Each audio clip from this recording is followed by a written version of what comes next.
concerned, again, state superfund, brownfield, all the same. But there are some differences. Because the brownfield cleanup program is designed to move a little bit faster, what we do is we take some of the choices and we've consolidated. There are pre-designed choices that we know are going to be protective of human health and the environment. So once we know, again, nature and extent of contamination, what is it, how much is it, and where is it going, the brownfield cleanup program, when they're supposed to do their alternatives analysis, they can pick from tracks, all right? There are tracks that have been designed and cleanup criteria for standard contaminants, and they're all out there, that are protective of human health and the environment, but they're designed to work with future uses. So they have the choice. All of them in their alternatives analysis has to look at track 1. What is track 1? That's called unrestricted. That means that they have to try to see if there's any way that they can get rid of absolutely everything, that they achieve the cleanup goals that would be considered background. That's called unrestricted. All right? So that means that if somebody cleans up to a track 1 unrestricted, there is absolutely no prohibition from the DEC's point of view for the use of the property. It means that there's nothing there contamination-wise that will prohibit any kind of use for that property. Then we have track 2. This is where, again, we have restricted uses. A piece of property, I don't know if anybody has had looked into deeds on their property or anything else like that. There's a piece of paper that sticks with your property in eternity. You know, it's filed with New York City or wherever you live. That's the deed. Sorry. And when we have a restriction or a restriction for the use of the property, because we know we can't get everything, all right? Like I said, sometimes you just can't get everything. We have to restrict its use.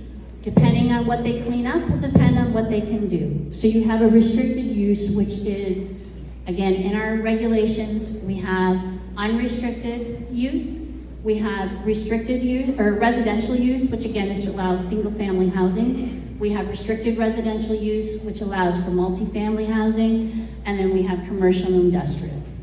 So then they look at that and they're going to say, we are going to clean it up to this. There's going to be nothing left to about 15 feet below grade, which is where nobody really can get to, left on the property, or it's no source of groundwater contamination, so nothing that's being left behind can get into the groundwater or cause a groundwater issue. That's a track 2. Track 3, you're going to very rarely see that. That's where somebody is going to go through and do a scientific analysis. They're going to go out and they're going to come up with a cleanup objective for something that we may not have. That's a much longer process. You very rarely see it. It has to get reviewed by Department of Health for human health protection. It has to go through a whole bunch of our experts to make sure that it isn't, it's protective of the environment. And then track 4. This is where they know that they're gonna have contamination left behind, but nothing that they're leaving behind in the soil is going to contaminate the groundwater. All right, again, none of these allow you to leave anything in the ground that's gonna contaminate the groundwater. And they're going to put a cover system on it. This is the most restricted. There is going to be, again, a document attached to the deed that says what you can and can't do with it. Now, what else do these documents that attach to your deeds do? It gives the DEC the right to watch what monitor what you're doing. It's called a site management plan. So they've gone through, they've developed, they've done it, they've got their COC, they've completed the remedy, but they have a restriction on it. We then monitor, they have to submit reports to us that they're keeping all the controls in place, they're doing whatever they're supposed to be doing. They have an engineer who's going out and reviewing it and certifying it, and then we go out also and double check. All right, so that's what that goes with that. So that's how that whole track process. I know that there's been a lot of confusion out there, but again, all of these, regardless of which one you are, oops, they went away. They protect human health and the environment. I can't say that enough. It really, that's what the numbers are there, that's what everybody looked at. We've gone through a lot of scientific research. We think that everything that's being done is protective of human health and the environment.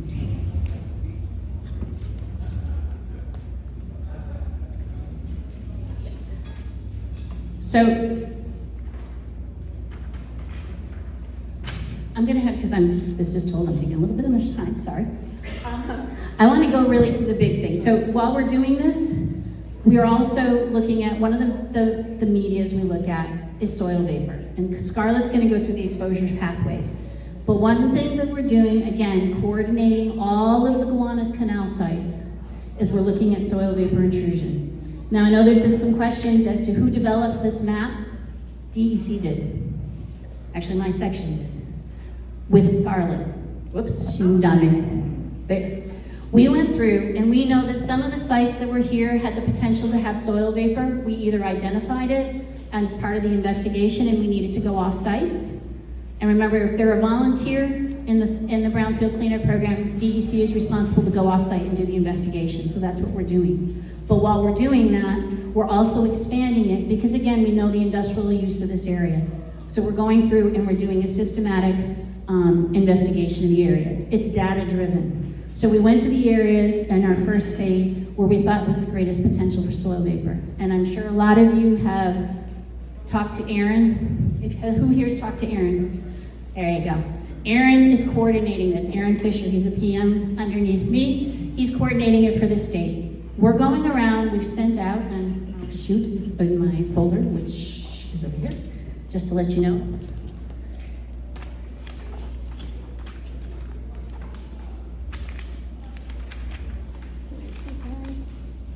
Sorry, hold on. All right. So you know, we've mailed out 825 letters to different properties in the Gowanus area. All right, that some of them where there were multiple owners, so it's really 632 individual properties that we've reached out to. So if you got one of those letters and you didn't respond, please do. We really want to know what's going on out here. We really want to make sure that we've figured out if there is a soil vapor intrusion issue, and that if there is, we've mitigated it. So far, we've got 96 properties that we've sampled. Some of those are multi-units, so there was a lot of sampling done in it. 8 properties declined, that is a choice, it's a voluntary thing.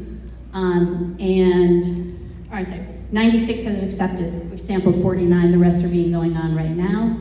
And then we have already started to receive our data and going through. So, this is it. We started in November of 2023. We're going through right now to March of 2024, which is the end of the heating season. If we need to, we will go do some more next year, but our goal is to finish it this year. We're expanding as we need to and contracting as we see that there isn't an issue. So it's not going to always look the same. As soon as we get data, we'll be able to figure out what we need to do next. Hi, everybody. I just wanted to point out, Heidi talked about community acceptance earlier as one of the factors we consider when we make decisions in the Division of Remediation. You know, this expanded study, I think there was some confusion maybe. Oh, is it related to some of the issues we saw over by President Street, right? No, this is a broader, that thing. Can't even touch this thing. This is a broader effort. This is a proactive effort. We wanted to make sure we heard from the community that folks were concerned, that they were worried based on what we had found, that there were other areas maybe that aren't in our programs, that aren't a brownfield site, that aren't a Superfund site, where there might be these types of concerns. So this was a proactive measure that we're taking to make sure that there aren't concerns that we don't know about. All right, and so I'm going to go through. I don't really want to get to questions. I want to get through this because I'm going to get yelled at for going so slow. All right, which is ironic for the people who know me. Everybody will have an opportunity after the presentations. Thank you. Yep, we're going to that. Yeah.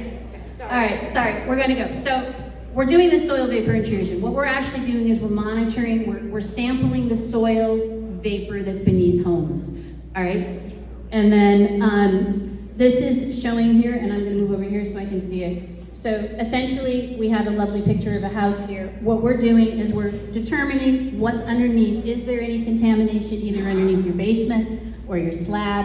In the soil vapor, it's volatile. When you think of, when you have fingernail polish and you have it in a dish, and it all of a sudden disappears. That's called volatilization. It's in the air then. So we're looking to see if it's in the air. So this is what we do for this. We take up to 4 samples, sub-slab. If you have a basement, we take samples in the basement, and we take samples on the first floor. Scarlett's going to kind of explain all of that. Again, we're the engineers. We're going to do the work. They're going to analyze the data for the soil vapor. I don't know. So, if you're going to have soil vapor sampling done, for those of you who've been here, it's a 2-day process. All right, first day, it takes about 3 to 10 hours. We're going to set it up with you. Aaron or one of our team members is going to call, and we're going to go through. We're going to inventory what kind of contaminants you have in the in your cleaning products. We're going to look to see what's there. Do you have something that may have some sort of chemical in it that could get picked up? So we're going to isolate those. Usually we put them in a big Rubbermaid that we can close up. There's some pictures over there. Then we set up our canisters. Now here's the thing that's critical, and this is what Aaron asked me to make sure that everybody knows. We really need to get a sample beneath your basement or your slab, which means we have to drive a little hole, a little bit bigger than a pencil, through the floor so we can stick a little piece of tubing in it. I understand a lot of people here either have finished basements, maybe you have radiant heating, but we can work around it. That is very critical because that's what Scarlett needs to really be able to assess. Is there the possibility that soil vapor is an issue in your building or your home? All right. So that's day 1. They've set up the canister. It's going to run for about 23 hours. They're going to have set up a time to come and pick it up from you. It takes about 30 to 60 minutes because they're going to patch the little hole you can see for those, and this will be in there. They're going to patch that little hole. They're going to put all your stuff back, and they're going to make sure that everything is all good. Between 30 and 60 minutes.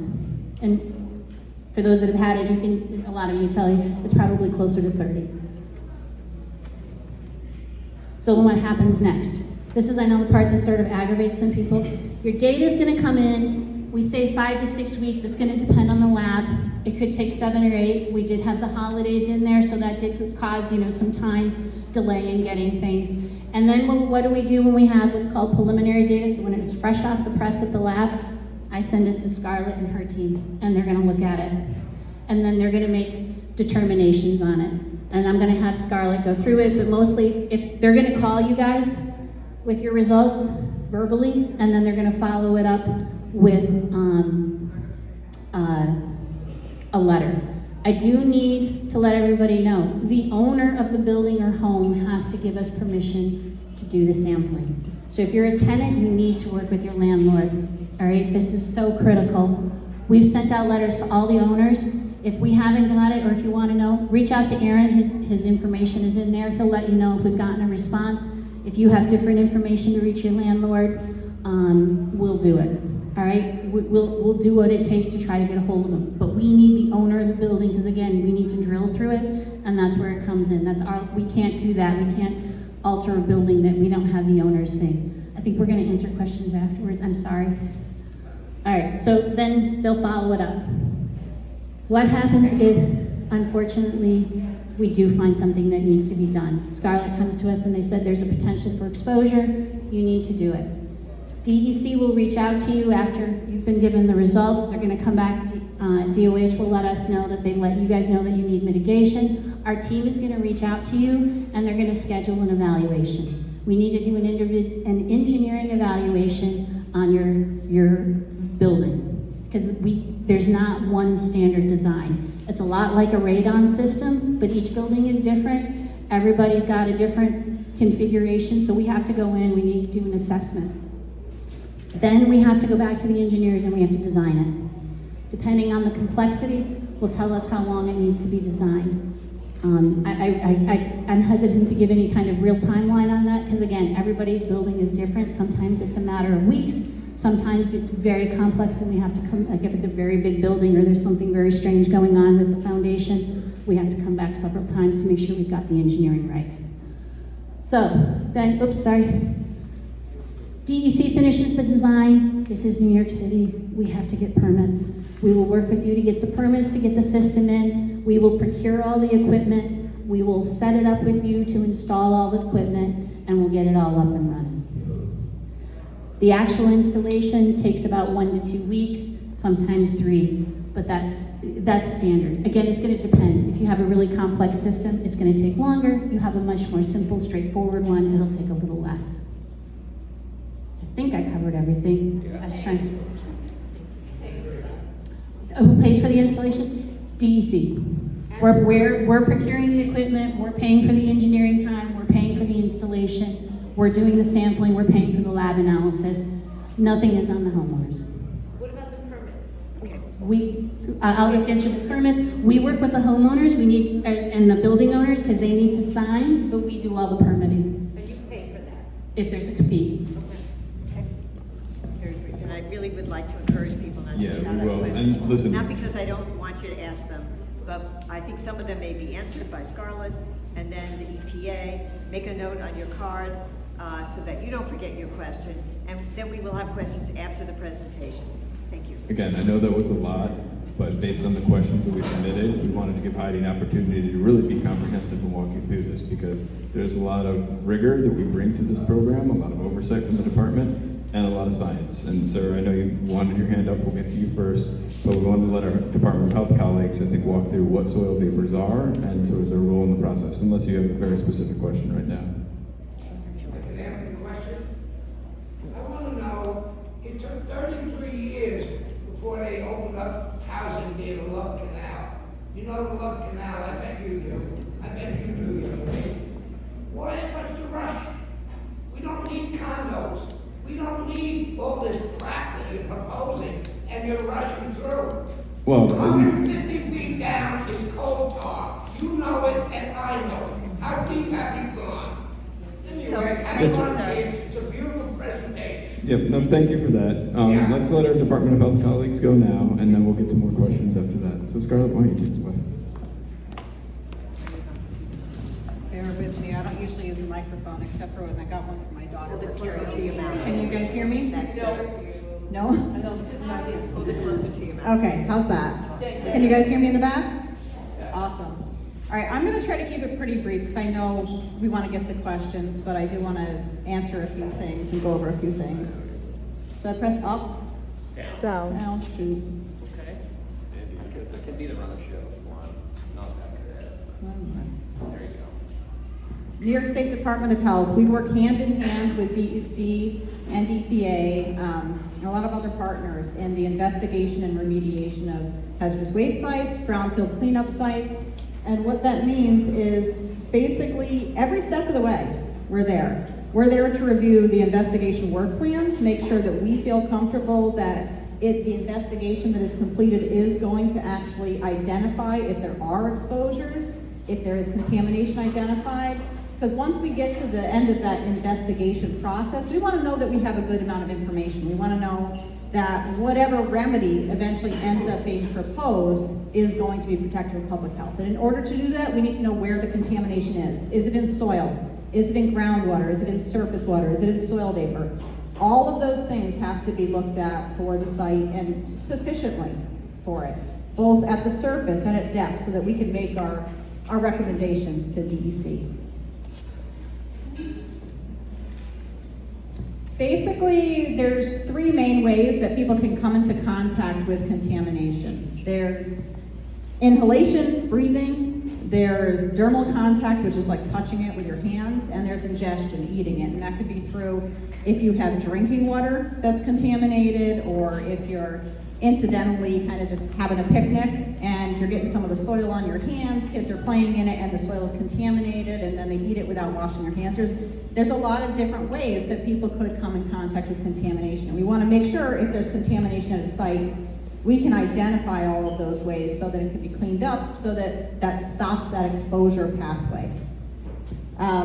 Basically though, if there is no physical contact with it, if you're not breathing it, if it's 50 feet underneath the ground, if your drinking water is not the water that's under the ground. For instance, in New York City, you have your public water piped in from upstate.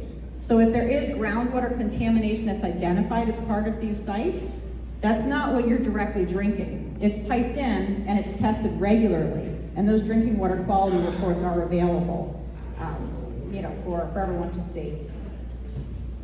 But if you do have an exposure to something, it doesn't necessarily mean there would be a health effect.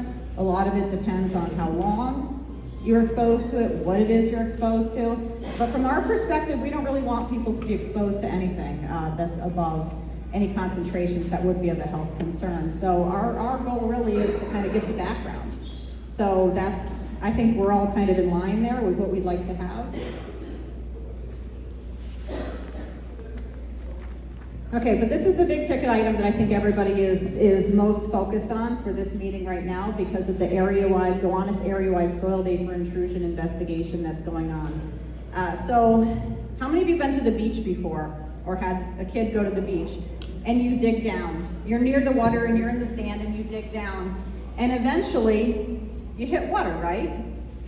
So when you hit that, it's very similar here. If you were to dig down here, eventually you would hit water, and sometimes it's 5 feet, sometimes it's 50 feet, sometimes it's more. The space in between where the water is and where the ground is, that space in between the soil particles is air instead of water though.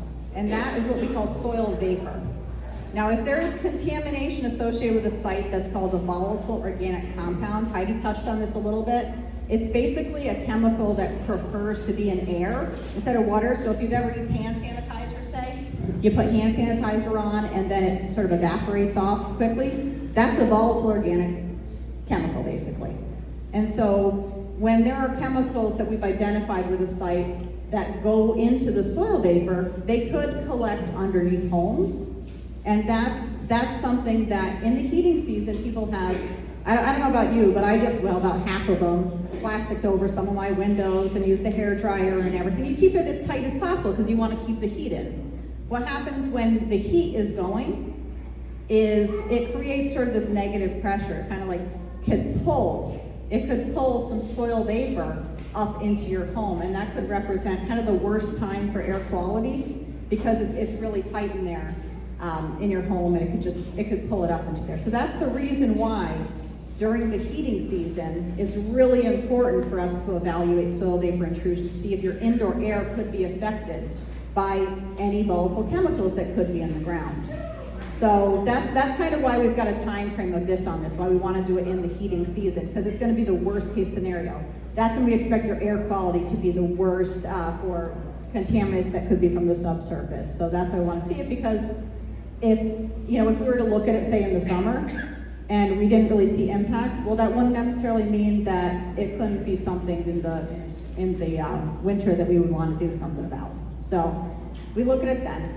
It's really, really, really important to collect the subslab sample, and that's that sample underneath your building, the one that Heidi was talking about where they drill a hole about the size of a pencil. And the reason for that is if we collect a sample of your indoor air, and it's low, low level contamination or no contamination that we kind of typically expect to see, well, we may say, okay, well, no actions really appear to be necessary, but there could be concentrations of contaminants that are collecting underneath your slab. And if that's the case, we need to sample that to see, because we may want to recommend that actions are taken before those could go into your indoor air. So even if your indoor air is not affected by it now, in the future, let's say something shifts, you have a floating slab, and then there's kind of a crack that appears, there could be a pathway eventually in the future that contamination could get in. So we really want to make sure that we have a comprehensive understanding if there could be an impact so that we could address it now, while we're here, while we're doing this investigation. So that's why I really, really recommend that we get that, because it's hard to make decisions without those data. And it's a very small hole. They can patch it afterwards. If there's any concerns, you could always reach out afterwards too if for some reason there was an issue, but we wouldn't expect there to be one. But I know some people are concerned about that, so I wanted to address it. The last thing I want to talk about a little bit is community air monitoring. It's a little bit, of a deviation from what we were talking about there. But really, every one of these sites, as they're investigated, we make sure that they're upwind and downwind monitors, so that if they're excavating in a site, then we're going to be monitoring the air quality to verify that the actions at the site are not causing an additional exposure. Or, basically, it's almost a construction tool, so that if they're kicking up clouds of dust and things that are causing problems, then actions can be taken. There's 15-minute readings, and the main reason I wanted to even say anything about this was so you guys could see the picture. So this is an example of a community air monitoring station. If you ever see one of these in your community, kind of looks like a tripod with a suitcase on top of it. And there's another example over there on the figure that looks a little bit different, but basically little box on a tripod. And that's just something that we use to monitor the air quality. It has something that monitors particulates or dust, and something that monitors volatile organic compounds too. And that's just, I think there's been a lot of confusion in the community over these when people have seen them, so I just wanted you guys to kind of get eyes on them in case you had any questions. So this is me, Scarlett. I've been with the Department of Health for about 24 years now, doing this for probably about 28 years. If you have any questions, feel free to reach out to me. Like Heidi, I am a region chief at New York State Department of Health, so I have project managers that I work with that are assigned to individual sites. So if I can't answer your questions, I can put you in touch with a project manager who knows the very specific information you may be looking for. Encourage you to reach out. There's the question cards that have been passed out, and you also can reach out to us at any time, really. We're here, this is what we do. So thank you very much, and I don't want to take up too much more time because I know we want to get to a couple more. For questions, and also for, we did share with the agencies the questions that were pre-submitted so that they would know what people's questions were. And so now we're going to, but one thing I wanted to just mention is, that we have a handout in front that has all of the contact information for the people with the agencies that are here tonight. So I just want to make sure that if you don't get that information, you can pick up a copy of the handout before you leave. And also to put your contact information on your index cards. If we're unable to get to your question, you submit it. We want to have your contact information so that we can get back to you, okay?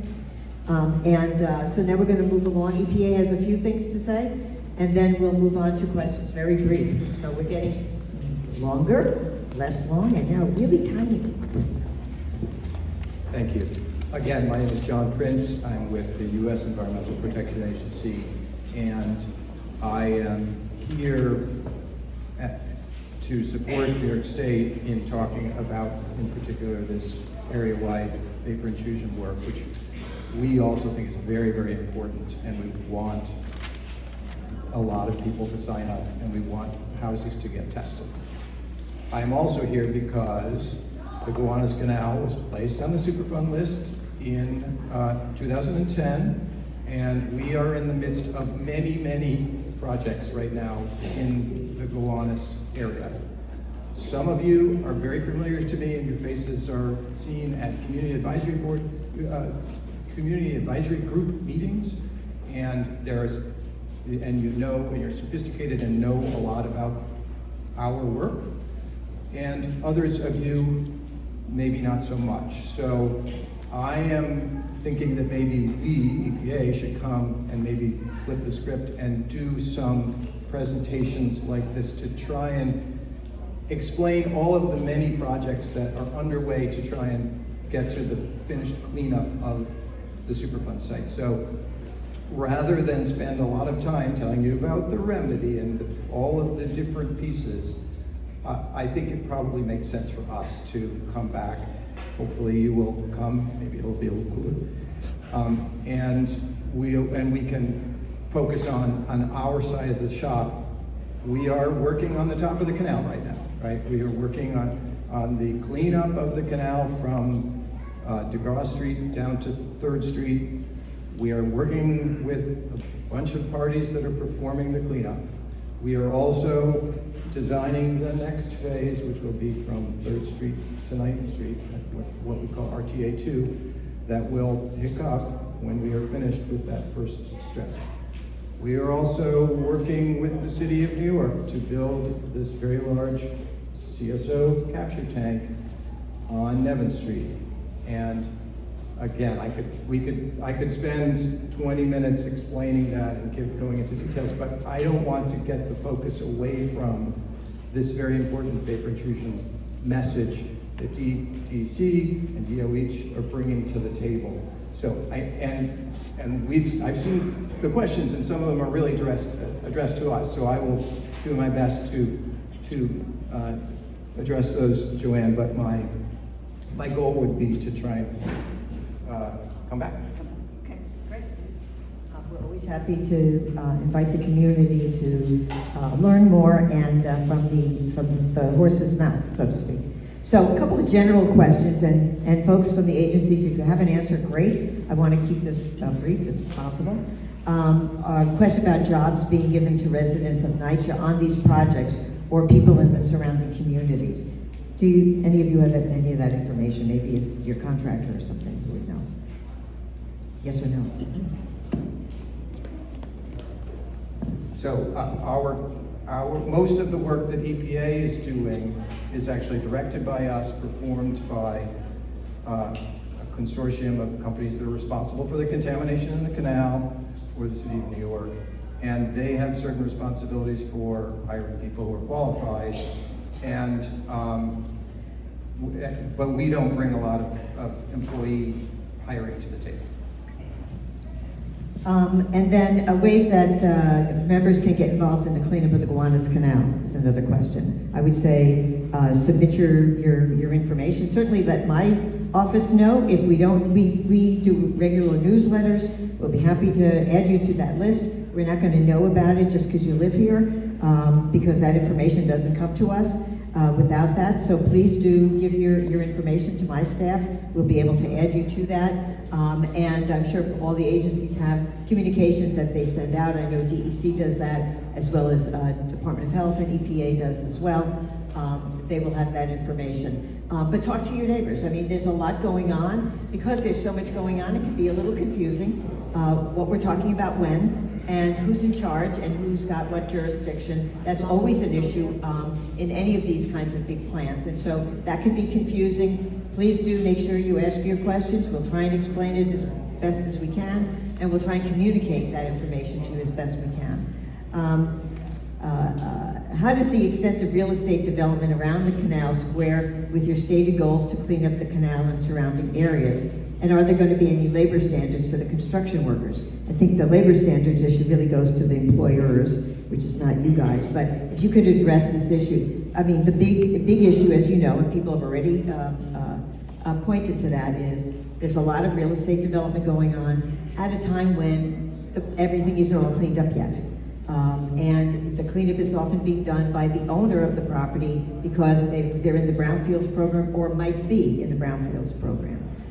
And we still don't have the sewage retention tank, which was really slated to have been done a while ago, and people are concerned about that. So I think the level of toxicity is a concern. The level of toxicity in certain sites, clearly public place, which is slated for a great deal of affordable and deeply, permanently affordable housing, but also has the most coal tar toxicity.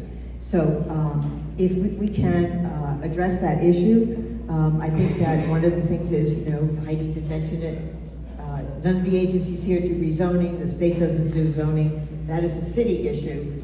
Many people are frustrated by that and by the quality of the environmental impact statement, which EPA had commented on as well. So I do think that that's behind a lot of people's questions, and I want to just acknowledge that for everybody. I'm not sure what kinds of answers we can give people tonight, but I do think we want to address that. But I also don't want to spend 20 minutes on it. So can you talk about that? Because really a lot of it is about the brownfields that have been identified and how the DEC is working to make sure that they're going to be safe for people. Sure, thanks, Senator Woman. And I think Heidi did touch on this with regard to the different cleanup tracks that we have. So as a site enters the Brownfield Cleanup Program and provides us with data, we analyze that to determine the nature and extent of the contamination that's on the site, meaning we look at everything that's on the site and then make sure it's cleaned up to appropriate standards for what the future use is going to be. So if it's housing, as Heidi walked you through, there's a track for different types of housing, and that is how the different cleanup plans are then defined and implemented on the ground, because we don't want people to be potentially exposed to these contaminants. Sites that aren't in the Brownfield program, if we have data and information that allows us to know that there may be a risk of contamination on that site, what we're doing with the soil vapor investigation, we will come in, we will mitigate that and make sure there's not an exposure risk, and then we will evaluate any additional steps that may need to be taken on that site on a case-by-case basis. So we use the science of what we find, we use the cleanup standards that are defined in law and regulation to make sure that those cleanups are effective and appropriate and are not putting tenants and individuals at risk, and that is our goal. And while you're here, this is, I think, addressed to you. There are a lot of questions around a site that is slated to open as a shelter for migrants, right? And it's on 3rd Street, as you may know. And when I have asked that question of the operator, they said that the owner is working with DEC to do that testing. Can you tell us a little bit about that? What's the status of that? What kind of testing has been done? And what DEC is requiring of the owner of the property? Well, I think with regard to that, you'd be surprised to know the DEC has actually been involved with the governor's and the state of New York's migrant response issue, and mainly we've been helping out with building up sites for migrants in other areas to provide legal services. As it pertains to any of the potential areas that are slated for potential migrant housing, again, similar to what we have to do with the soil vapor investigation, the owners have to give us access, and we work directly with the owners to evaluate any of those sites and make sure that they're being tested responsibly. So on this one, we're still digging in and working with the owner on that. We'll provide additional information as we get it on those sites. But again, our goal is to work individually, owner by owner, explain to them what the process is that we want to follow and why, and then work to obtain their permission and access to test those sites. Okay. Thank you. The other question is, you did ask part of the question, who made the maps? The maps are out here, tells you what the brownfields are that are in the program, they're identified. A couple of questions come out. One, how are the owners, are they going to be anonymous? Do we keep that information private if that's important for people? But the other thing is, is this in danger of becoming a plume, such as on Meeker Avenue, right? And then also whether you could clarify whether the soil vapor intrusion that you're looking at is coal tar from the MGP sites. So the soil vapor we're looking at is not necessarily associated with coal tar, and I'll let Heidi speak more to that, but it could be a different source of contaminant. And again, when we evaluate a site, we're looking at the nature and extent of all the contaminants. So what we find with soil vapor is those are primarily industrial solvents or different sources, even dry cleaners that may have been in an area in the past that have discharged, and those contaminants have found their way into the ground, into the groundwater, and now are moving. So what we're doing as part of our broad investigation work that Heidi spoke about is really defining what that nature and extent is, and we let science be our guide. So as we're doing these individual property by property soil vapor intrusion studies, we're looking to see what we can find and determine and move, and as Heidi said, add more sites or take sites off based on what we learn about groundwater flow, meaning where is groundwater flowing, where are the sources and concentrations of contaminants that we found, and then designing our science-based steps from there. But Heidi, anything else you want to add on that? I can clarify or confirm the soil vapor intrusion sampling. We look both for industrial chlorinated solvents, what Scarlett said, the ones that have the propensity to be in the soil vapor, but we also have added to the analysis contaminants that would be associated with coal tar if it's there. And so we are doing a broad spectrum, so we'll know one way or another. All right, thank you. And then one of the questions, how many buildings out of the total area have been tested? I think you said 96 have said that they would allow it. And specific methods for testing. Are they comprehensive, identifying all toxic substances? I think you said that. But the other question was, can you provide detailed information on the potential health risks associated with the identified toxic chemicals? So if there is soil vapor intrusion, what are those potential health risks? And when do people need to worry? Tom, you may come up here too to add some piggyback on. But basically, we're putting the cart in front of the horse a little bit here because we have to actually collect the samples. We have to get the data back in order to identify if there is an exposure. If there's an exposure, what is it to? And then try to identify what sort of health concerns there could be associated with it. So, I mean, this is exactly what we're trying to find out here. This is why we're doing the investigation. We're doing it to broadly see in this area. You know, we heard you. We heard the community at the last community meetings, the Gowanus CAG meeting. People wanted to have an area-wide investigation, not just a site piecemeal investigation for each one. They wanted to see, you know, there could be other sources that haven't voluntarily entered the Brownfield Cleanup Program. So this really is an investigation. It's a true investigation to see what contamination is out there, how people's indoor air could be affected, how their subsop could, what contaminants are there. And then at that point, we can start to look into that question. That's exactly why we're doing this, is to answer that question, is whether there could be any sort of health risk associated with exposure. So we can address it, obviously, as well. So I think something broad about soil vapor intrusion, depending on the chemicals, might be something like whether or not, I think there may be cognitive impacts, right? Or maybe pulmonary impacts. So those are the types of things perhaps, or maybe there are other types of possible health impacts. I'm not asking you to tell us what it is because you don't know yet and what those might be. But is that correct? Because I think that's what people are worried about.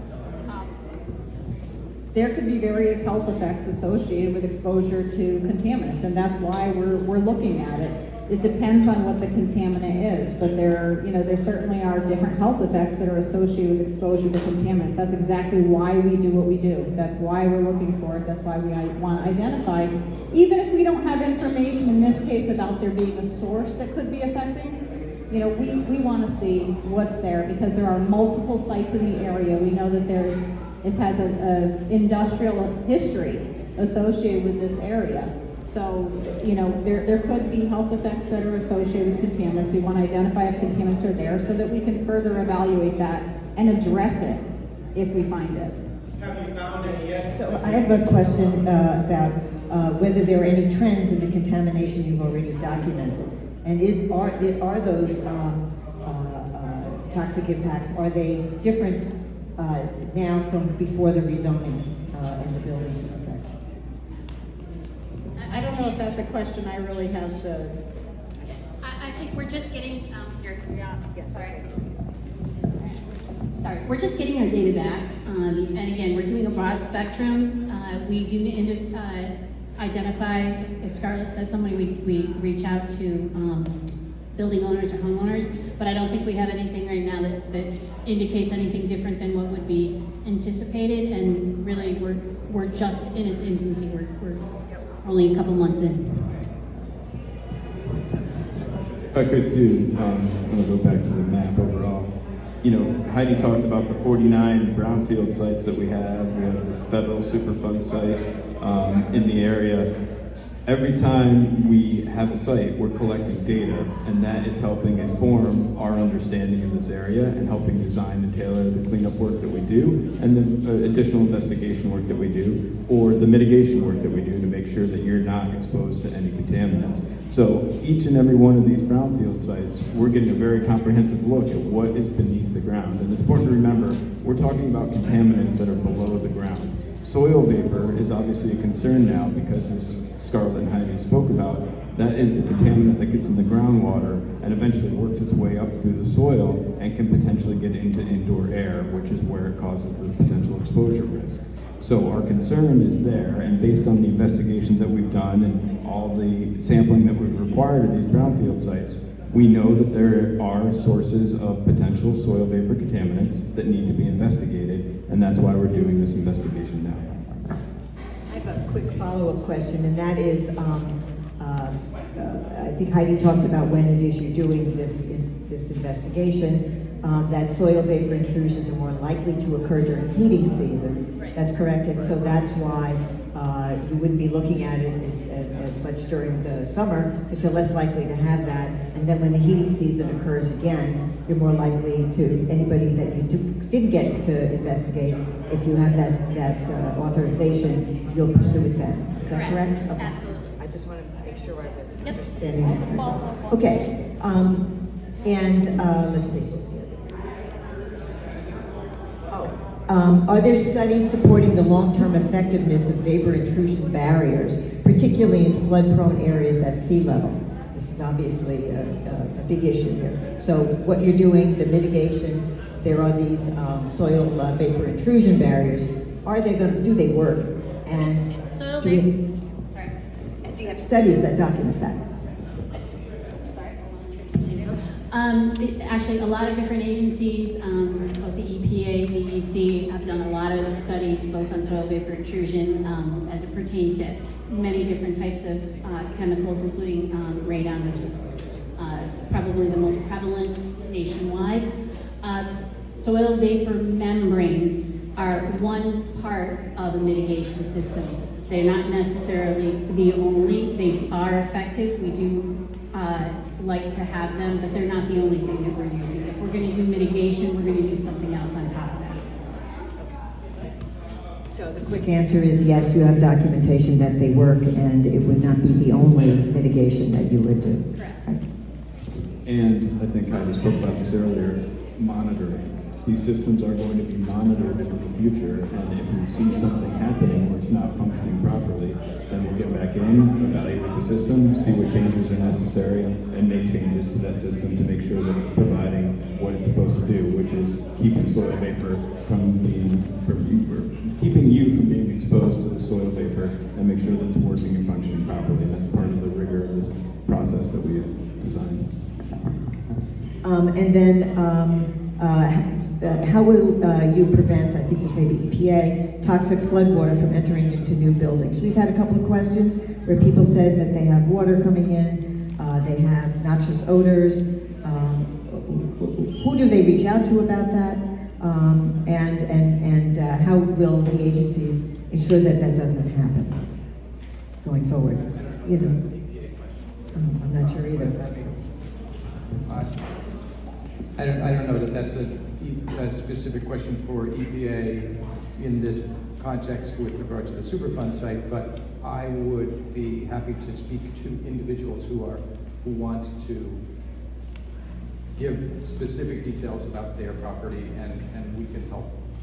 I think both state and federal governments can help clarify that. Sean, you want to add something? Yeah, I would just say, part of the reason why we design our availability sessions, and I know those are the sessions that we held in the spring and fall, is so that these individual site-by-site questions can be discussed right with the experts who are working on that site. So if you live near or closer to the canal, and you're worried about flooding, our individual project managers can talk to you about how they evaluate potential flooding risk and how they've designed the mitigation in a brownfield site to accommodate that or address that in some way. So that's why we like the availability session format, because it allows for more of those one-on-one interactions on those site-specific areas.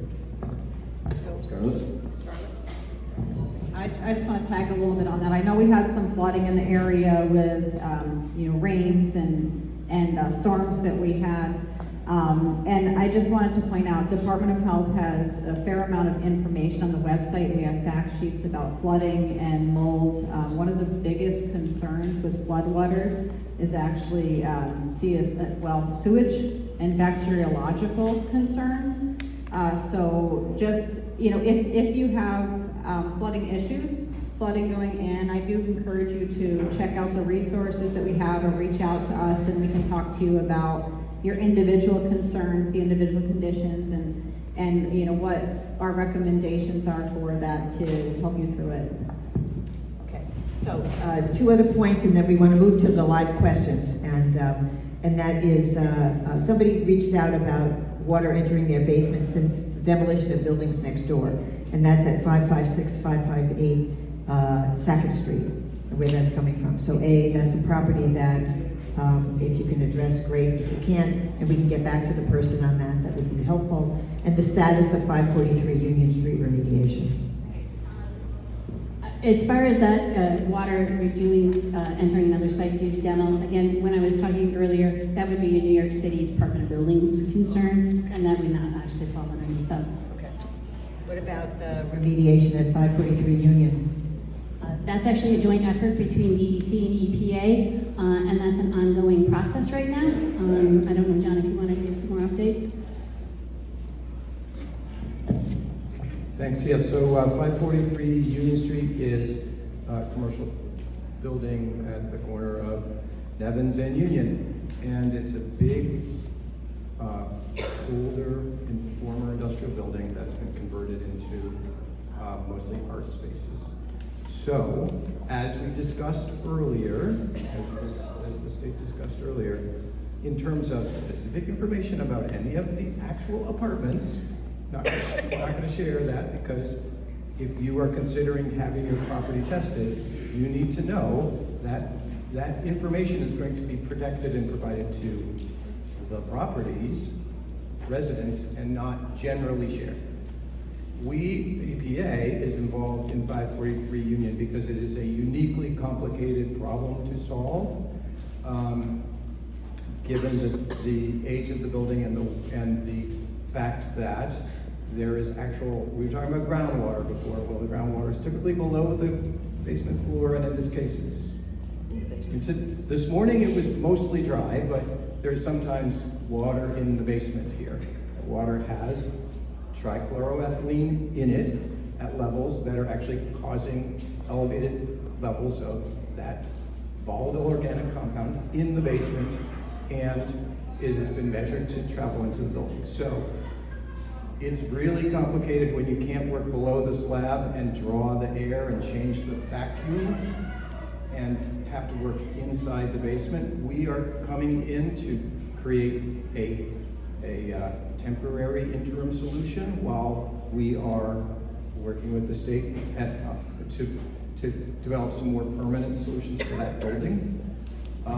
And so we are literally only working in the basement and creating some seals and some ways to evacuate the air in the basement. So we're creating that negative pressure not below the slab, but actually in this basement space. So it's very tricky, and we started in October, and we are doing pretty well, but we're not done. And there's still other steps that we are going to be doing this heating season to sort of keep working. Okay, so I'm going to ask people to line up single file. We have microphones. And again, for those of you who have a question and can write it down so we can answer your question if we have it. I would ask people to ask a question. Try and make your question as brief as possible. We started a little late. It's a lot of information, I realize. And I'd like to make sure that people can ask their questions. Could you come a little closer this way? Because we're kind of tethered here. And it's bad. So brief Hi, question. I hear an acknowledgement that the identified very bad chemicals, cancer-causing and all sorts of health problems, that people are dancing around not wanting to use those words, cancer, respiratory problems. There's acknowledgement that they've spread beyond the little lines on the boards over there. My question is a simple one.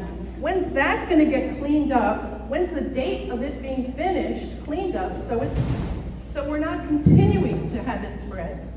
Simple question. I expected to hear the status of this massive boards over there.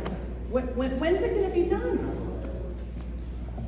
I'll just say that each site is on a different cleanup track and 10 timeline years, based on. 5 years? Well, it Give us an depends. example. It's a site-by-site process that we follow, and Heidi walked through the exact process that each site is going to go through. How many years? It depends on the site. It depends on the What's nature and the extent of the rate? contamination. What's I mean, the that rate? can happen. Go ahead, Heidi. It really does depend on the complexity of the site. Obviously, the Gowanus Canal is a much larger What issue. number? Unfortunately, I can tell you that the average investigation and cleanup of the brownfield cleanup site is anywhere between 2 and 3 years. But again, it's going to depend on the size of the property, the type of contamination they have, and the constraints that they have. Number of years. Again, there isn't an upper range because it's every single thing is individual. It's as individual as each and every person here. It really depends So on no one how. has a deadline. No one's given these people a deadline. Well, we do. Well, I can tell you this is that we are continuing to move. We are working with them on a day-to-day basis. We try to make sure as soon as they get data. Yes, deadline or no? None of these are track A, none of these are track one, they're all track two. Okay. They will never be clean, they will always be Marlene, monitored. When They are you will get always online. going to be- say that? Get online. Is there a deadline? Because I've never seen one. I've done a little bit of reading. I can tell you that here in the Gowanus Canal, this last December, a certificate of completion is what's issued when a site's remediation has met all of its goals. I believe we had 3 or 4 this year, and that this coming December, I think we have at least 3 or 4 more in the brownfield cleanup program that are moving to that. It all depends. Not moving toward finished. It's a construction type thing. It's how long it goes through. So No answer. No, I'll answer this in this way. Exposure concerns, so that's our primary concern in terms of timing. So making sure that folks are not exposed. Scarlett talked about this. So we do something called interim remedial measures. So a measure we would take before the cleanup is complete to make sure that anybody is not exposed to contamination. We talked about sites themselves. We also go off-site. If we have evidence that contamination has emanated off-site, if soil vapor has gone off of a site that we have investigated, we keep moving out from there and address those exposures first. I just think it's really important to note that we don't rush the process and just try to close a site before we've thoroughly evaluated it and found out if there are exposures associated with it and that they've been sufficiently addressed. And that's one of the reasons why even after a site gets a certificate of completion, they're still monitoring afterwards. They're still making sure that, if something changes in the future and now we think there could be an exposure, we have the ability to do something about it. We don't, wash our hands and say we're done.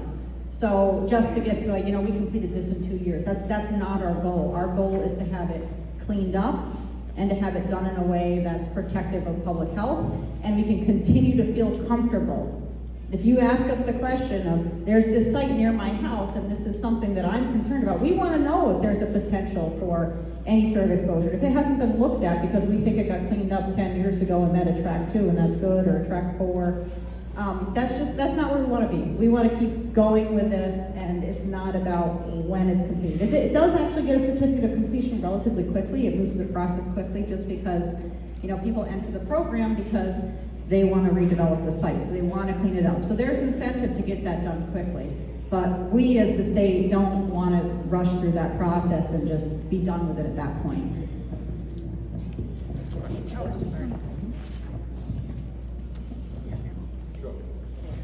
Thank you. First, a comment. I want to thank you for using this format rather than what you did last year. This is a much better way to communicate with the community, so thank you for that. I have 2 questions. One is, how do you explain why these studies of vapor intrusion have just recently started, only in the last year, despite the fact that the community has been discussing developing Gowanus for probably 20 years at this point? And why aren't you doing this everywhere? I would imagine these problems exist throughout the city, throughout the state. So the fact that you're sort of stumbling into this too little too late, in my opinion, should really make you be looking further afield and determining where there are problems elsewhere, because, we're playing catch up here. And then that's the first question. Hopefully you'll hang on to that. The other one has to do with the ongoing monitoring.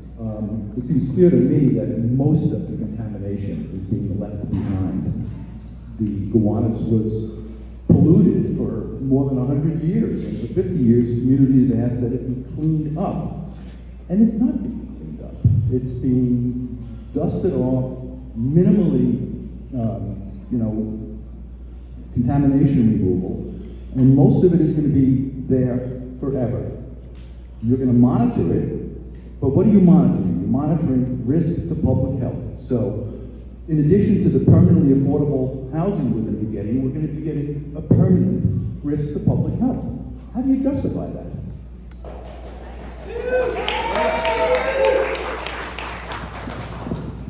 So there were a few questions there. I just want to answer the first part, which was about in regards to why is this investigation being done now? Why wasn't it being done years and years ago?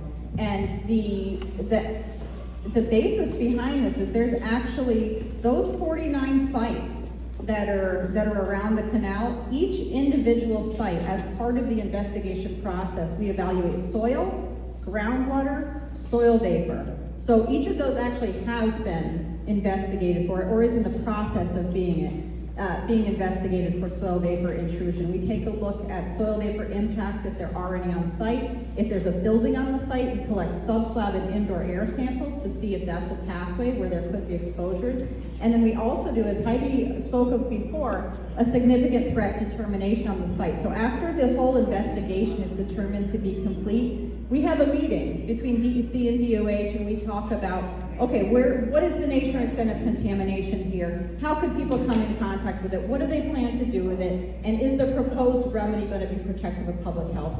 But also we determine whether it represents a significant threat to public health or the environment. And part of that is the evaluation of whether there could be contamination migrating off-site.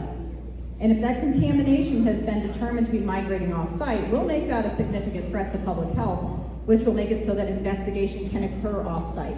So that's a case-by-case basis for each of these sites, and every site in New York State. All across New York State, we have to do that. That's part of our process, and that's exactly right. That's why we do it. This investigation that we're talking about now, about the area-wide soil vapor intrusion, this is additional. This is beyond the Brownfield Cleanup Program, State Super Program. We heard the community when the community said, we want to have a comprehensive investigation of this area. And that's what we've been doing. This is extra beyond that. It's not, we have to know that contamination is migrating off-site. We have to know where the source is. This whole area. Are there impacts? Are there problems? And if they are, where is it coming from? So this is the infancy of the part of that investigation, but this process as a whole is not new. This is something that we do for each and every site in New York State.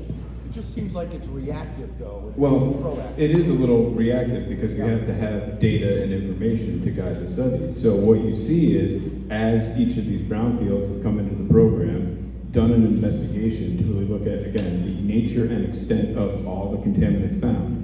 We uncovered certain sites had soil vapor contaminants associated with them. So then that gave us pause to say, oh, there might be a broader issue going on, let's look at it. And then we require different things of different properties to evaluate it. And then what we do is build an area-wide investigation and go off-site. So you hear us talk about off-site, right? So you have a brownfield site. As we get data and information on that specific site that says there's a soil vapor concern, we start looking off-site and around that site to say what we know about these contaminants, they can move off an individual property. So if that's the case, we're going to want to investigate the properties around it. So what we've now built is a broader investigation to really, again, look more in depth at it. And we, the state of New York, can't do that unless we have data and information that says there's a potential threat in an area. And that's what we've uncovered, and that's why we're doing the steps that we're doing right now to evaluate that. Should have been done 10 years ago.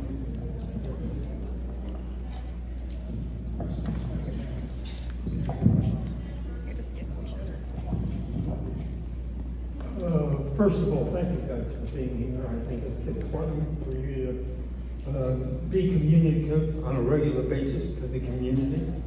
And I hope that, Joanne, you push this for a more frequent type of a town hall, also to include the Superfund. There are a lot of guys in this audience who are in fact members of the CAG, as I am, so I'm not even going to talk about that. They can address their CAG issues just like I could. In terms of the time, I will let you know that I've been working on the CAG for about 10 years with no end in sight, really. And that should be an answer to somebody's question about when we can expect a net result, because God only knows. My basic question would have been, and it's not going to be, when can I get my kayak into the water, and if I overturn, when will I not have a fear of getting sick or being contaminated? But that's not my question, because there's no answer to that question. My real question is for DOH. I don't quite understand why DOH has to have voluntary compliance with testing. I thought DOH's brief was to protect the community in the event of proven health hazard. And it's obvious that there's a proven health hazard, whether or not a landlord wants you to come in and look at it or not look at it. And I don't understand at all why you cannot force the landlord into looking into your property. A corollary to that is if a landlord, in fact, does receive the results, they do not have to communicate that result to their tenants. And I don't understand that part of it either. It's all part of protecting the community health. And if you let only those people who voluntarily want to come into testing, you really are overlooking a substantial number of properties. Thank you. I think those are really, really good points, and I'm glad you brought them up so that I can speak to them somewhat. So as far as, what our rights are, as far as forcing our way into property owners' homes or properties if they don't want them to, if they have, if there's a property owner and they occupy it themselves and they don't want you to go in there, we don't generally have the right or the ability to force our way in unless there's, if there's a sensitive population, we have been able to work with other agencies that have the ability to get in. If it was, say, a daycare or something along those lines, there are actions that we can take to, like you said, basically force our way in to collect samples. The other issue is if there are tenants in there that want to be sampled and the landlord is unresponsive, our first recommendation is for those tenants to reach out to the landlord and make sure they've actually received the access letters to actually see that, because not always is it a landlord that doesn't want to be sampled, but sometimes it's a corporation or they have multiple different properties and they're not opening all of their mail or they somehow didn't get it. So we do encourage the tenants to reach out to their landlord to encourage them and say, listen, I want this sampling, because we can't have a change to the property being drilling in the slab and making a hole in the slab without a property owner's consent. We can speak to tenants on an individual basis otherwise if they want to be sampled and their landlord is unresponsive. There may be something that we can do. There may be some level of sampling that we can do that's, we work with our attorneys and whatnot to see what we can do in the individual conditions.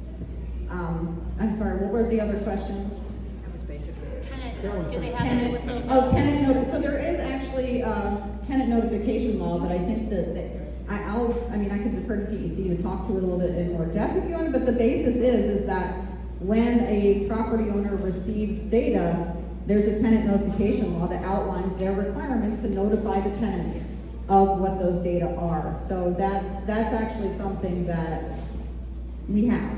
We have that as the state. There is the tenant notification law.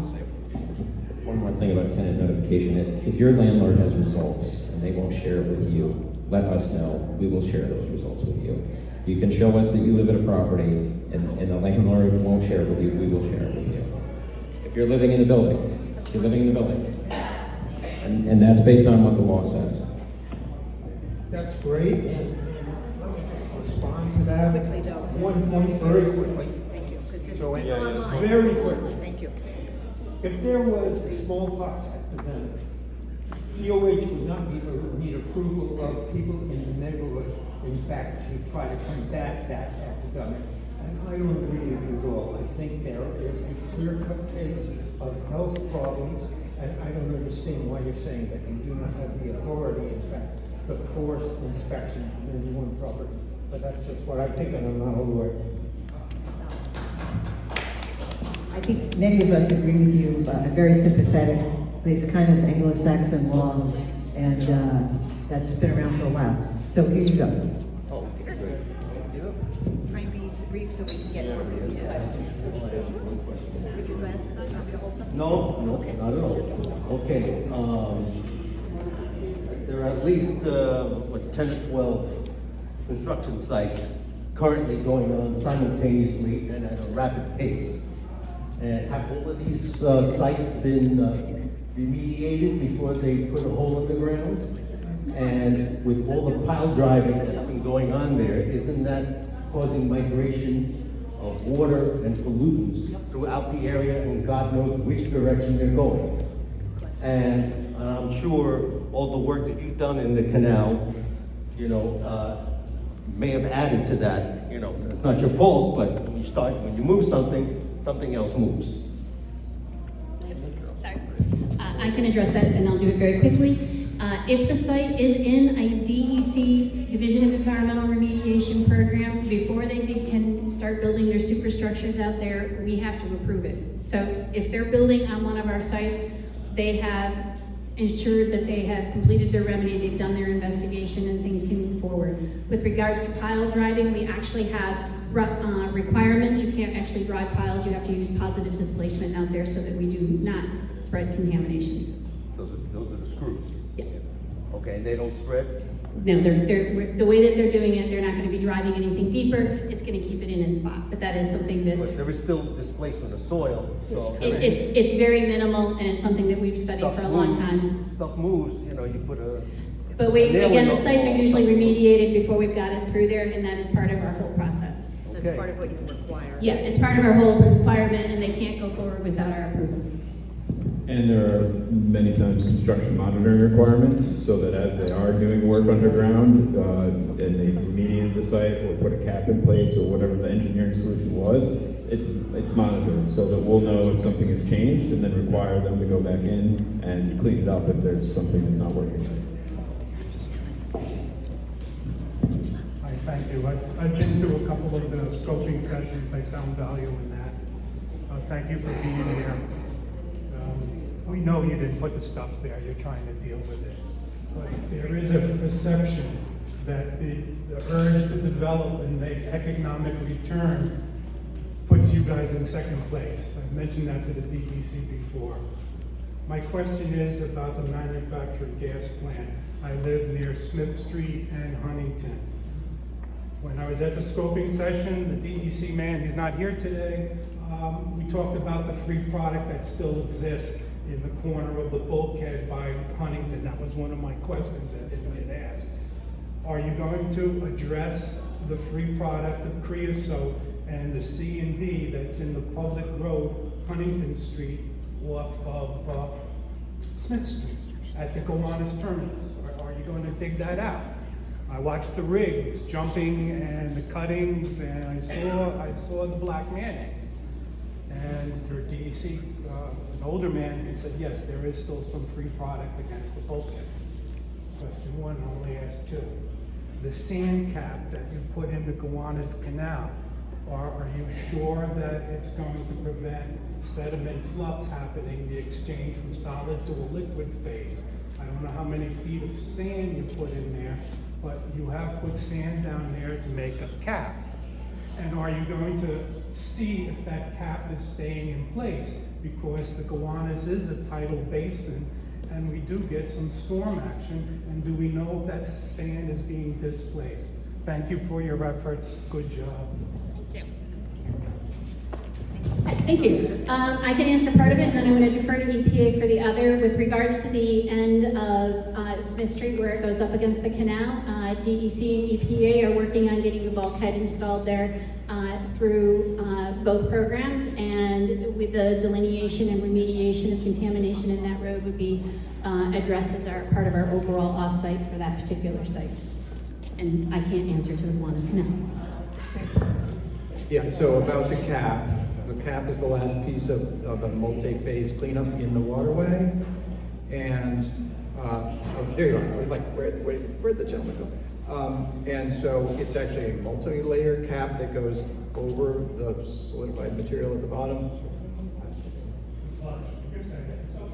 No, the concrete. So we're concreting underneath, and then we're putting a cap down, and so there are several layers to that cap. The last layer is exactly what you're concerned about. It's actually matting to hold the whole cap down. And in the northernmost part of the canal, we're putting those mats down now. Well, are you gonna take out the 3 bonnets, DEC units that's there, at Huntington and in public places? Yes, sir. We're both It's, working on it. it's a combination between EPA and DEC. That's an offsite to the citizens' property, which you were talking about. Yes, it will be part of a remedy. There are currently recovery wells on the citizens' property that are capturing NAPL. There is a bulkhead there. EPA and DEC are working to get the rest of the bulkhead between 240 Huntington and citizens in there, and then address your concerns as part of our offsite. And you will be having a constant monitoring program through the years. Yes, it is in perpetuity. Yeah, in perpetuity. And I hope what you can appreciate from this question and what you're seeing from EPA, DEC, DOH, it's your government really working collectively for you and with you. And this is where we use the best scientific minds on the federal level and the state level to come into an area like this and design the cleanups. And that's our goal, and that's why we're here working for you day in and day out, and I hope you can see that tonight. And I just want to say that, gentlemen, thank you for your question.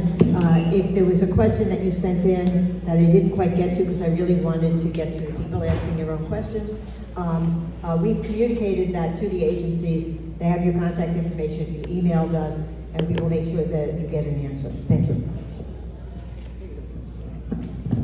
First of all, thank you guys for your time and concern. You guys are doing a great job up there.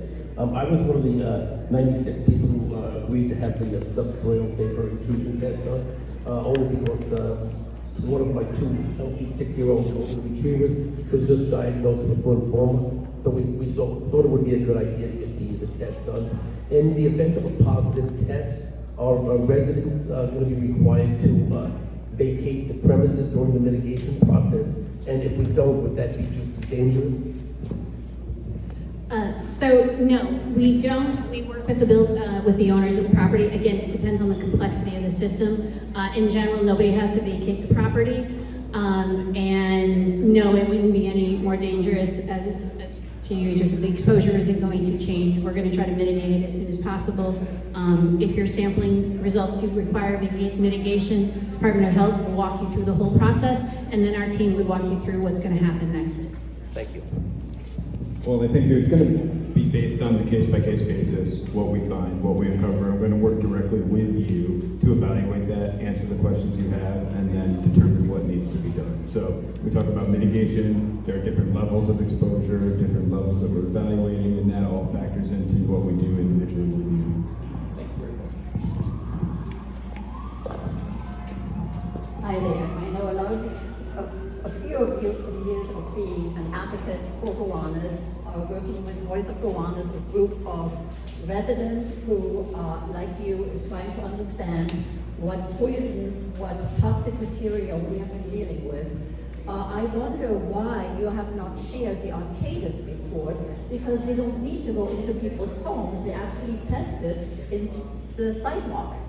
And there have been spots on the sidewalk, for example, at the corner of 4th Street and Hoyt Street, that has naphthalene levels that are so frightening, hundreds, thousands parts higher than what New York State is allowed to have. There is a church, a new church across that site, and there's also a daycare center. A little bit closer is, or a little bit further, is a robotic club. The fact is that we have been exposed to these toxic materials for decades, and all these agencies know that. When they talk about the fact that it is not feasible to remove the coal tar or the naphthalene or the TCE, which was found at the shuffleboard place and has mitigated or has moved under some of these other buildings surrounding it, the fact is that nobody in this building, for example, when are you going to go ahead and include NYCHA residences in these tests? We're in a building that is 2 blocks away from an MGP site that has not been cleaned up yet. So Could you let them answer the question? You've had several questions. We Okay. just want to get to the answers. Okay, so why look, if you want the report, sign up here for Voice of Gowanus, I will gladly send it to you. It's public information, but why are you not talking about the fact that you have found these materials in the sidewalks? Great, thank you. I think we are talking about it because we have found it. I'll say we have, a lot of information on our website. We have what's known as the DEC info locator, which has access to the information that we have. Our DER staff have a lot. Every site, all that information is transparently posted so you can see it, and that's why we make our experts available, so as you read it, they can explain what's going on. We may find something on the street or a sidewalk that, allows us to expand an investigation, but we have to get access to a property because each building is different. Some buildings, in the way they're constructed, may not allow for any exposure risks, and that's why we have to evaluate to determine that. Some may be older and have a different basement slab or a sub-slab where it is allowing potential flow of soil vapor or some contaminants that needs to be mitigated. And that's why we have to do the investigation on a building-by-building basis. But Heidi or Scarlett, anything you want to add? I know DEC, this probably should be a DEC thing, you mentioned it, but DEC's info locator has all of the information associated with site reports on there, and that's something that's been a great resource. This information was presented at those community sessions before that I know some people didn't like. We do have to present materials in different ways to different people because some people don't feel comfortable in this type of forum, some people don't feel comfortable in the other, so we're just trying to make information accessible to all. But as far as soil vapor samples in a sidewalk, if we find elevated concentrations there, that is something that can drive the direction of where we can go to continue to investigate. No one is generally being exposed to soil vapor under a sidewalk. We don't even have a guideline for that. But if we find it there, if we find concentrations there, that tells us we need to look at the homes around here or the buildings around here in order to see if there could be an exposure and if actions are needed. So that's one of the pieces of the puzzle in investigation that helps us get there. Can I just, a point that I'd like to make, and then we can move to the next question. I know from hearing from people for some time that sometimes the information that is on the websites is not particularly user-friendly. And it's in sometimes very technical language. And reports are, if it's 4 pages and it's a notice, it's a lot of legal gobbledygook, and I know your lawyers, that's what they're paid for, and you need to, I've written legal stuff too, and it's just not comprehensible to most people. So one of the things that I would like to see all of the agencies involved do, to have some materials that are more user-friendly so people can read them and understand them better and better understand the possible risks. Because you say the word cancer, people are worried about it, right? They're worried about cognitive impacts. They're worried about pulmonary impacts. And you can go to Google and find out, triethylchlorine is, right? And so people connect these dots, and if the information is more clear, it would be very helpful. Thanks. Next question. Thank you. What about NYSHA? Can you answer that? NYSHA. Can you get in line? Do you want to ask a question? Sorry, I'll answer that. We're currently sampling closest to what the potential sources would be, and if we find contamination, we'll move out. So if we find that there is an issue with soil vapor coming in this direction, we would obviously then sample here. At this point in time, we haven't seen any indication that we need to come up here. But again, we're going, like I said, we're data driven. We're not trying to, we're doing the best that we can and moving it from there. So at this point in time, we don't have the information that would drive us up here, but if we do, we will definitely come and sample. Well, what about the Gowanus houses? That's closer. That's closer. They're talking about right here. We're coming. Well, we have housing projects here and This is NYSHA. So they're looking at Gowanus, Okay. which is closer, and they haven't gotten any information to cause them to check here, but if they do, they will. Yeah. Do you need approval from NYSHA in order to? Yes. Yes. Yes, of course. They're not allowed to do that without approval from NYSHA. Yes, hi. Thank you for this forum. I agree that it's much, much more helpful and more informative than the one that was held last year. And I hope we'll be able to continue these on a more frequent basis because, as we know, the development in the Gowanus is happening very fast. So, a number of you have talked about all the interagency coordination, and I'm glad to see the coordination that's represented here. I do have a question about the city's, or the work that's going on with the capture tank and the sewage expansion, and what's the timing of those projects in relation to when all these new units are coming online? We see these developments happening very fast, and I think some of them will be, opening up and taking on residents this coming year. And how this is going to be a major, major concern if we have new residents that are flushing water into the sewer and we don't have the capacity to handle it.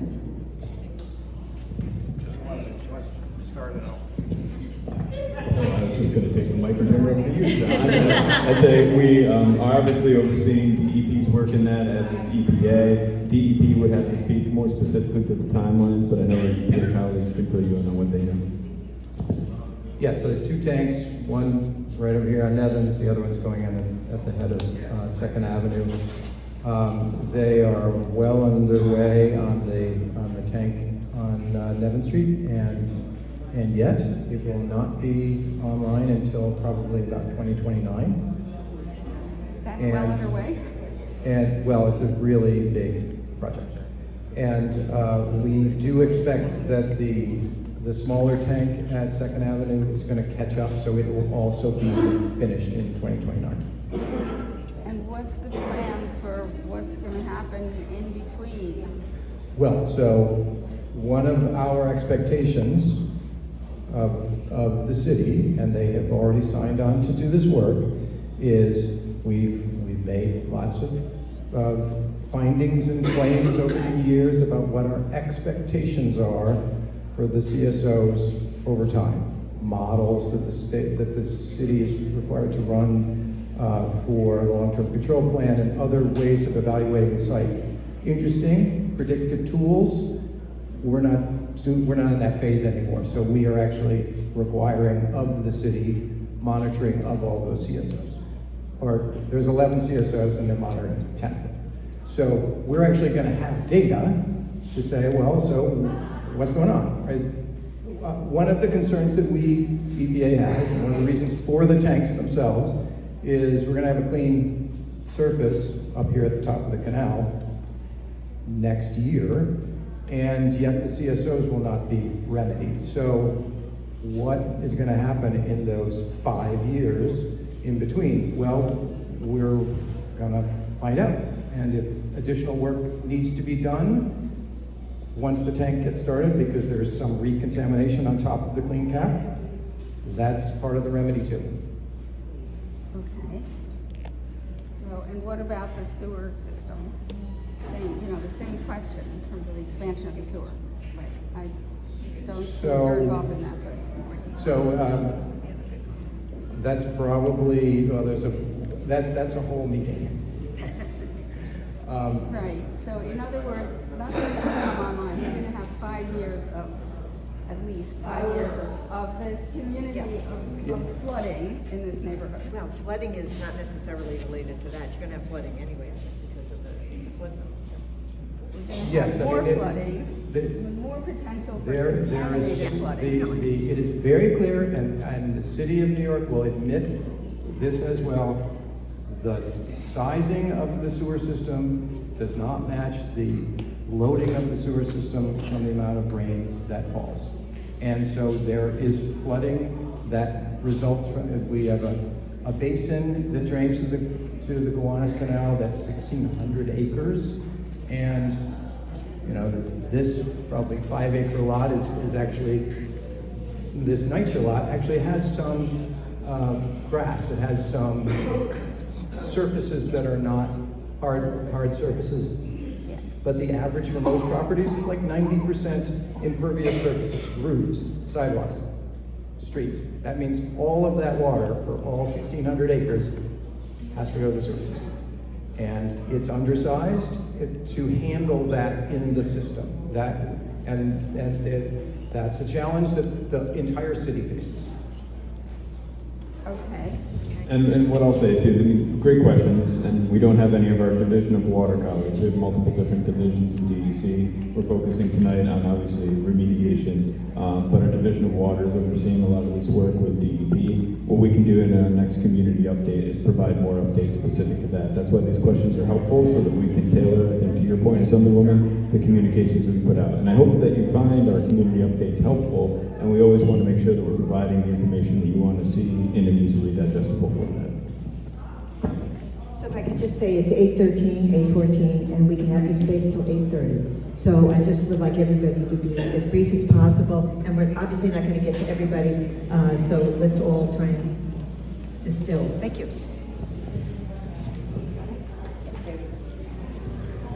So one of the answers that I felt like was danced around is what the compounds are. They're carcinogens. They can cause cancer or cognitive delays in your children. So they are dangerous, and it's a good reason to get your property tested. The other answer we really didn't get is whether the caps and seals have been tested on a high water table area. We did not get a straight answer to that. You know, we heard that they've been tested, but not where groundwater levels are high and rising and we have climate change. And I would like an answer to that, and I would like to know, I don't know if Shahana is still here, but I don't see her.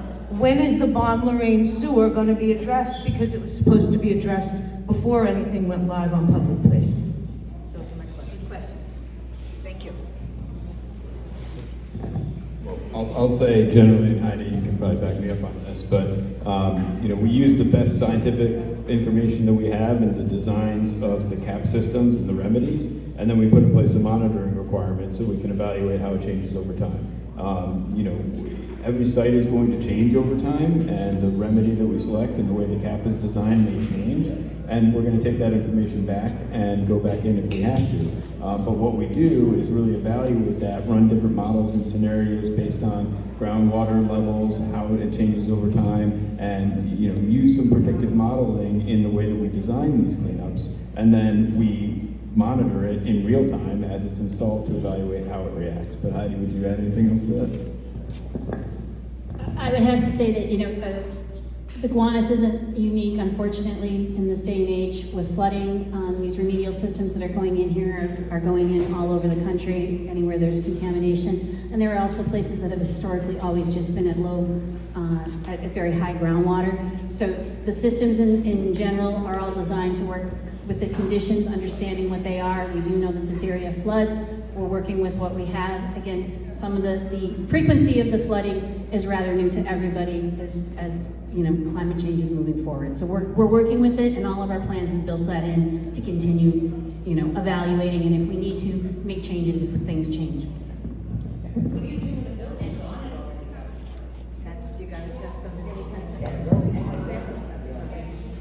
And I just want to say thank you. I agree. That is one of the reasons that we actually want to have everyone samples, because these are contaminants. These are contaminants that we don't want people to be exposed to. There may be different health effects associated with exposure to them. Some may be worse than others, but that's why we need the information. So thank you. We do. That's why we're looking to sample. So thank you.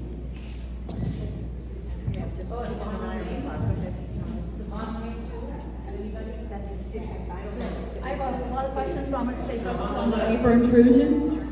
Questions, first of all, about your map and the location of where you're testing. There was a person who came to our community meeting once, a number of years ago, who bought a house along Sackett Street, on the west side of Sackett Street, who opened up their basement and found black goo everywhere. They simply closed it up and sold the house. They knew it was contamination. And there's a history of cancer in the previous owners of that building. I know from conversations with Christos Chalmers of the EPA on a walking tour that you have data on coal tar on the west side of the upper end of the canal infiltrating the land up there. So there is data that was out there. We do see the brownfield application for the site at Sackett and DeBra on the canal loaded with coal tar. I don't think your mapping and testing for sites is including any of that area. Nobody in our area has been asked to be tested. That there are real concerns on the upper end of the canal entirely about what's being tested. But my question here is about your testing of vapor intrusion. We can question that, but the vapor intrusion that you're testing in the middle of the winter when it's cold because of the negative air pressure in buildings. Well, we do have these new energy codes on building structures in the city and state of New York. that do change the pressure in these buildings very much. We do also have, with all these new buildings going in, a real rise in heat island effect in Gowanus. That's the classic heat island effect, tall buildings, narrowly packed together. It's just going to cook, the land cooks. We know when the land cooks, the coal tar bubbles up in the canal.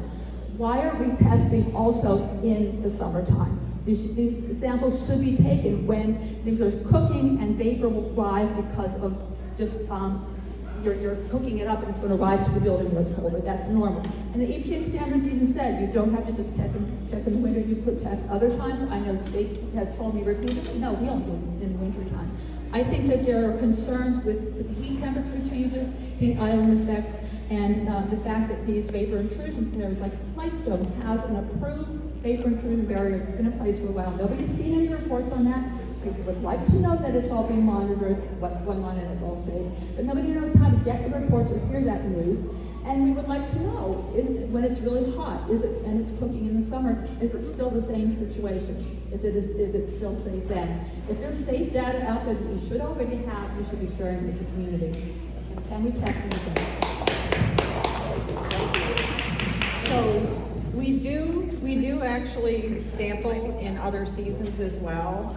We'll sample soil, in particular, we'll often do soil vapor sampling in spring, summer, fall, just to kind of get an idea of what concentrations we have. The reason that in the winter we're looking at structures is because of the stack effect. Not just because it's closed up, but also when in the summer heat. with the new energy codes for these new buildings, it's the same situation. I don't Well, think when we have really heat- talk to some mechanical people who do mechanical drawings. We can talk about this in more depth later, but we do actually sample in multiple different seasons, but until we have a heating season sample, that's really where we feel like that generally is worst case scenario. And that's based upon sampling all across the state and just thousands and thousands of homes, and that's been our experience. But it doesn't mean that we only will sample at that time. We have sampled outside of heating season But as well. standard practice is to only do it then. No. In the deed restriction for Lightstone, it says they test in February and that's it. There's no testing any other time. Well, I'll just say too, with regard to the testing that we do, if building codes are changing and building design and construction is changing, we're going to adapt our monitoring and sampling to change with that. What Scarlett is saying is that right now, from an exposure standpoint and from a concentration of these contaminants in indoor air, testing during the heating season gives us the most reliable data from an exposure risk standpoint. Now, we will continue to adapt that, and if buildings are becoming more heavily sealed up in the wintertime and they're or in the summertime and there's newer codes, we're going to adapt that monitoring and see and test that validity. Unfortunately, we've built a strong track record of sampling for this across the state. And in some ways, we're really, unfortunately, leading the country in response to soil vapor contamination. We've built a lot of science, and what we do is take that and apply it to sites like this. But that was all prior to 2020 state energy code that is now in place for all these new buildings. Well, correct, and that's what we're going to evaluate and make sure that we're sampling in the right time to protect An example, you and Lightstone, look residents. at it there. That was built under the older energy codes, but still under energy codes. We should know. And that's something that we'll evaluate. Maybe a longer conversation. I'll be very brief. I've been going to Red Hook since I was 14 years old, the Cappuccino Chiba. And I want to know, why are you destroying the last piece of history of New York? We don't need your high-rises. I understand now why they are, because they're going to pay a little bit towards the abatement of this so-called problem. Your developers need to stop. This canal is a joke. Your work is a joke. Your presentation tonight was an insult. Most of the time, I couldn't even hear you. You don't even know how to use a mic.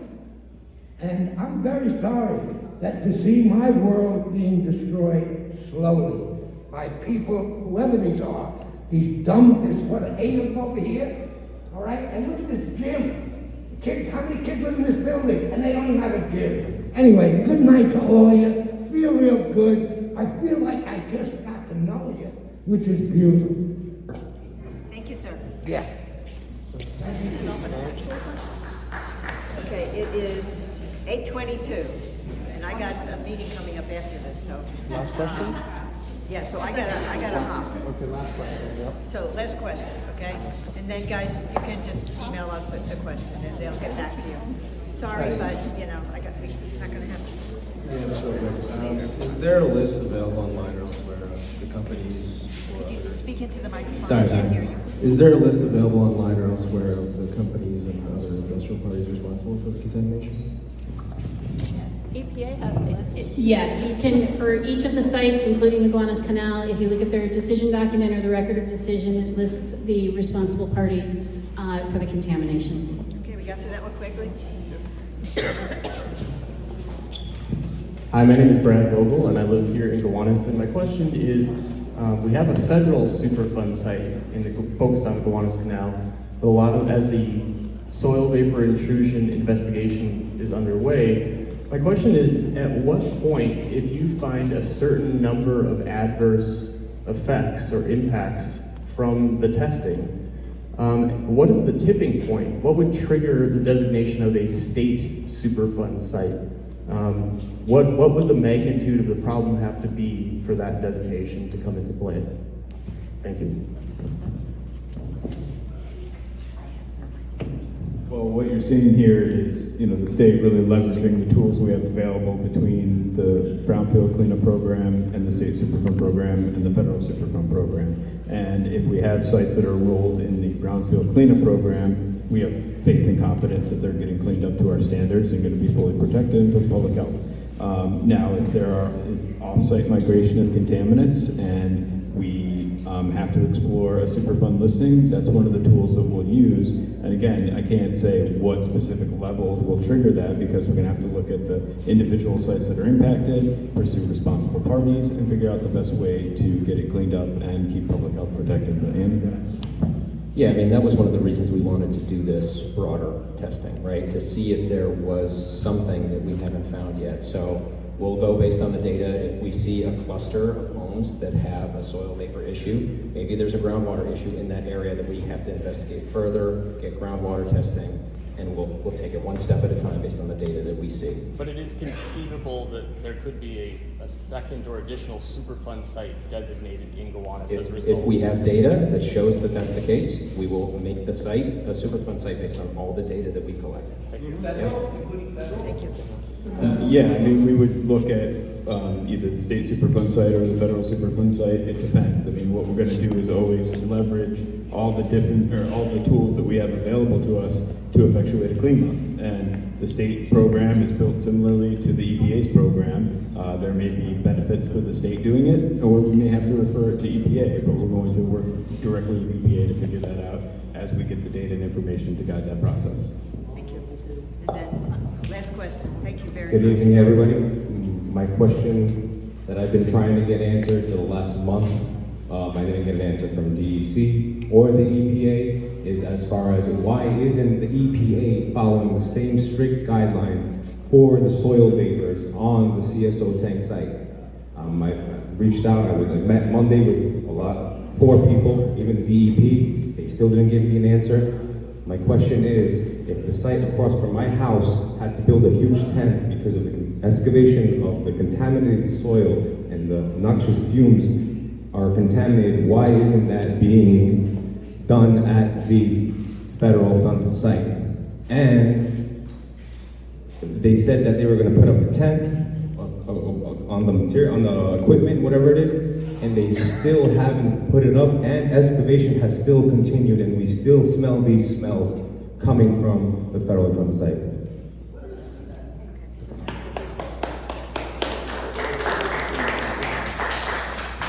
That's actually an EPA question. It's not soil vapor, that would be odors, just not to confuse the public. My apologies.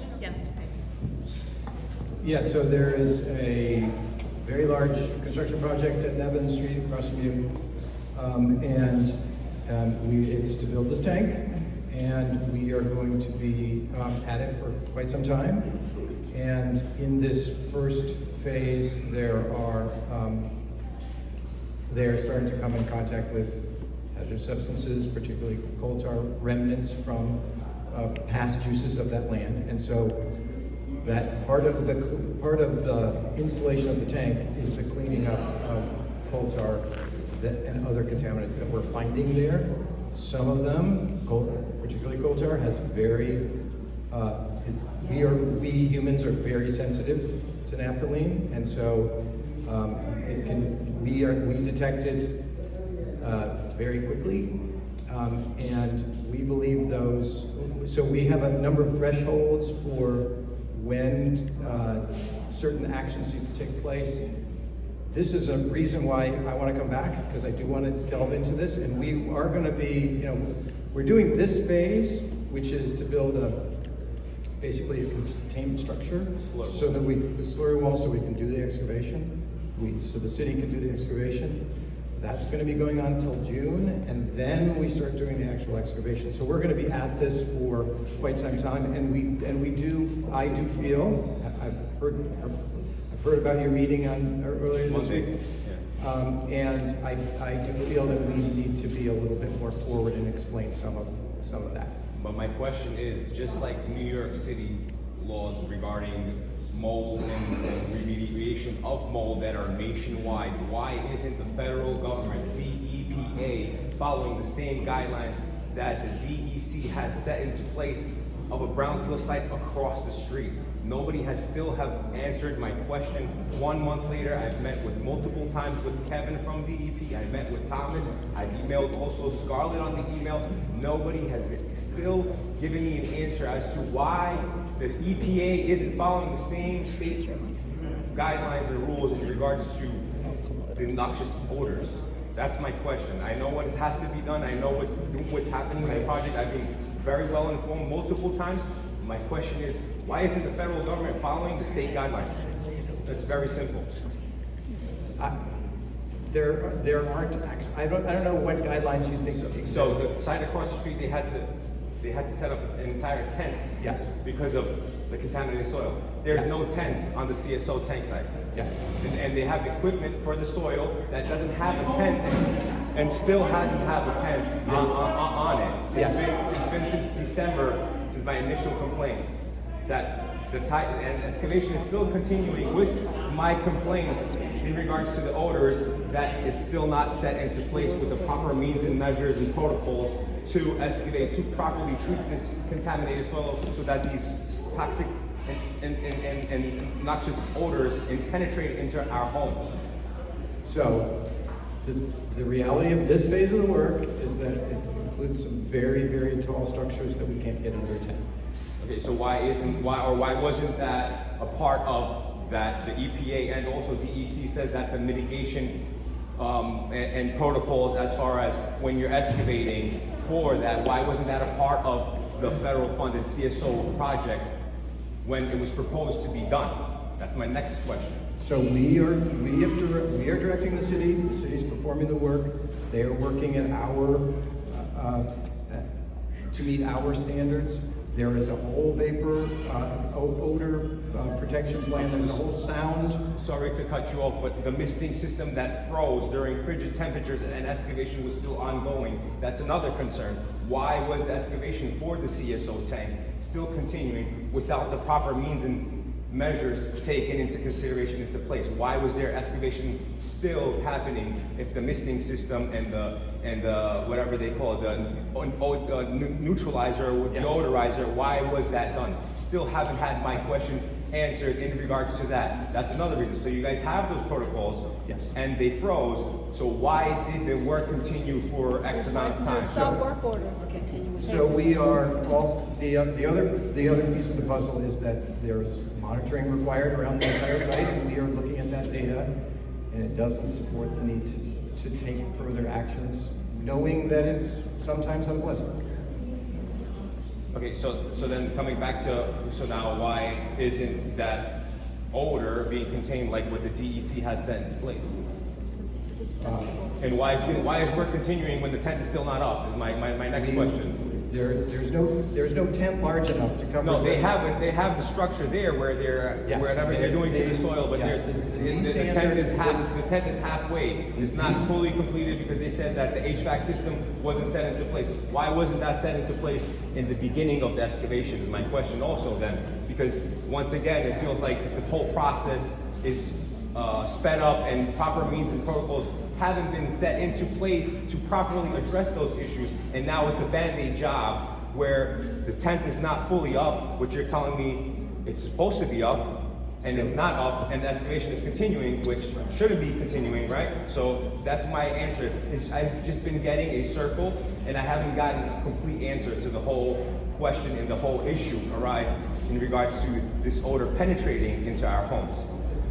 Maybe DEP needs to come in? Well, yes, when we come back, DEP is also going to be here for some steps for them to explain. Maybe we can, I'm happy to continue this conversation with whoever wants to stay, but I'm not sure that you want. Well, we have the space till 8:30, and it's a little after 8:30. No problem. And I apologize, we're going to try and get you a better answer or an answer that makes sense to you. I want to thank everybody for coming, particularly those of you who stayed all this time, those of you who asked questions, thank you very much. I want to thank folks from the DEC, the Department of Health, as well as the EPA for coming.